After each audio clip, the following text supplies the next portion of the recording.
తేదీన మహాశివరాత్రి కోటప్పకొండ తిరునాళ్ళకి మొత్తం బందోబస్తు అరేంజ్మెంట్స్ అంతా కూడా చేయడం జరిగింది. సో ఈ బందోబస్తులో 2500 పైగా పోలీస్ సిబ్బంది మరియు 9 ప్రత్యేక బలగాలు, 2 ఆర్మ్డ్ రిజర్వ్ బెటాలియన్స్ ప్లటూన్స్ కూడా డిప్లాయ్ చేయడం జరుగుతూ ఉన్నది.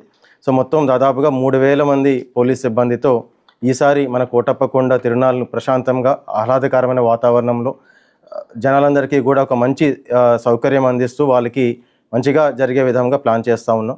సో దాదాపుగా ఈ 1.5 డేలో 8 lakhs to 10 lakhs పైన భక్తులు మనకి దర్శనానికి తిరునాళ్ళు చూడడానికి వస్తూ ఉంటారు. కాబట్టి కొంత ఆ రూట్స్ అన్నీ కూడా కొంచెం ట్రాఫిక్ ఇబ్బందులు ఉంటాయి. సో దానివలన కొన్ని డైవర్షన్స్, కొన్ని ఆంక్షలు కూడా పెట్టడం జరుగుతూ ఉన్నది. సో ఇప్పుడు మనకి నరసరావుపేట, వినుకొండ వైపు నుంచి వచ్చే భక్తులందరూ కూడా మనకి పెట్లూరివారిపాలెం, అచ్చమ్మపాలెం ఏదైతే రూట్ ఉన్నదో ఆ రూట్లో రావాల్సిందిగా మనం కోరుతా ఉన్నాం.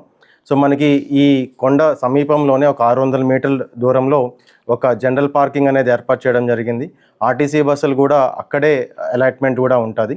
సో అక్కడి నుంచి 600 మీటర్ డిస్టెన్స్లో మనకి షటిల్ బస్సులు ఏవైతే 120 బస్సెస్ అరేంజ్ చేయడం జరిగిందో అవి ఎక్కి వాళ్ళు కిందకి పైకి to and fro they can travel from that particular shuttle buses. అలాగే మనకి రిట్రీట్ రూట్ ఎవరైతే నరసరావుపేట, వినుకొండ నుంచి వస్తూ ఉన్నారో వాళ్ళకి రిట్రీట్ రూట్ కూడా అదే జనరల్ పార్కింగ్ పైనుంచి కొత్తగా ఒక రోడ్డు కూడా వేయడం జరుగుతూ ఉన్నది. సో ఆ రోడ్డు ద్వారాగా వాళ్ళు తిరిగి పామిడిమర్రు, ఆ JN2 కాలేజ్ రూట్ పైనుంచి మళ్ళీ ఆ వినుకొండ, నరసరావుపేట రోడ్ పైకి వాళ్ళు చేరుకుంటారు. సో దీనివల్ల మనకి ఎక్కడ కూడా టు అండ్ ఫ్రో అనే ఇబ్బంది లేకుండా ప్లాన్ చేయడం జరిగింది. అదేవిధంగా మనకి చిలకలూరుపేట, ప్రకాశం జిల్లా, బాపట్ల జిల్లా నుంచి వచ్చిన భక్తులందరికీ కూడా UT జంక్షన్ పైనుంచి శారదా ఫార్మసీ కాలేజ్ దగ్గర వాళ్ళకి పార్కింగ్ ఏర్పాటు చేయడం జరిగింది. సో వీళ్ళందరూ కూడా ఆ రోజు తెల్లవారి నుంచి వస్తూ ఉంటారు. బట్ మనకి ఈవినింగ్ 4 PM తర్వాత ఈ తిరునాళ్ళు చూడడానికి కూడా చాలామంది భక్తులు ట్రాక్టర్స్ మీద, కార్ల మీద వస్తూ ఉంటారు. కాబట్టి వీళ్ళకు మాత్రం మనం ఈ యాదవల్లి జంక్షన్ దగ్గర అట్ల రోడ్ ఫ్యాక్టరీ ఏదైతే రోడ్డు ఉన్నదో దానిపైనుంచి వాళ్ళకి మళ్లించడం జరుగుతూ ఉన్నది. సో 4 PM తర్వాత ట్రాక్టర్స్ మైన అవుతున్న జనాలు కానీ లేదా ఈ 4 వీలర్స్ కానీ వీళ్ళందరినీ కూడా అటు మళ్లించి మనకి కట్టుబడివారిపాలెం పైనుంచి వాళ్ళు నిధిలోకి ప్రవేశిస్తారు.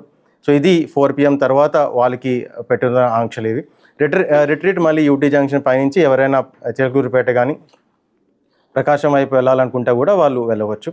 అదేవిధంగా మనకి యలమంద, గురవేపాలెం రూట్లో కూడా కొంతమంది భక్తులు వస్తూ ఉంటారు. కొన్ని మొక్కుబడి ప్రభలు కూడా వస్తూ ఉంటాయి. సో వాళ్ళందరూ కూడా ఎవరైనా అటువైపు నుంచి వచ్చిన భక్తులు అందరికీ విజ్ఞప్తి పెట్లూరివారిపాలెం నుంచి రావాలని చెప్పి, బట్ ఎవరైనా అటువైపు నుంచి వచ్చినట్లయితే వాళ్ళకి యాదవ సత్రం, రెడ్డి సత్రం పక్క నుంచి ఒక పార్కింగ్ ఏరియా వాళ్ళకి ఇవ్వడం జరిగింది. అక్కడ వాళ్ళు పార్క్ చేసుకొని ఫర్దర్గా దర్శనం కోసం వాళ్ళు ముందుకి వెళ్ళాల్సి ఉంటుంది. సో ఇది